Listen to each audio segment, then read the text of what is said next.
رمضان کریم کے تیسرے عشرہ میں زیادہ سے زیادہ یہ کلمات پڑھو، اولاد میں کبھی جھگڑا پیدا نہ ہو سکے گا۔ رمضان کریم کا تیسرا عشرہ بہت بابرکت اور قبولیت دعا کا وقت ہے۔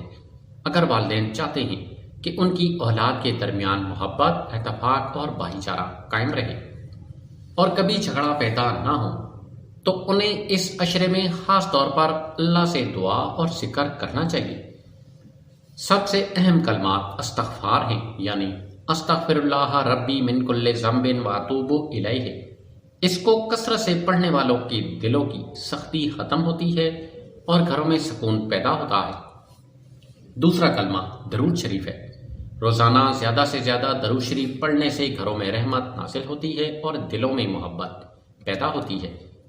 تیسرا بہت مؤثر ذکر ہے، یہ دعا۔ اس دعا کا مطلب ہے، اے اللہ ہمارے دلوں میں محبت پیدا فرما اور ہمارے درمیان صلح و اتفاق قائم فرما۔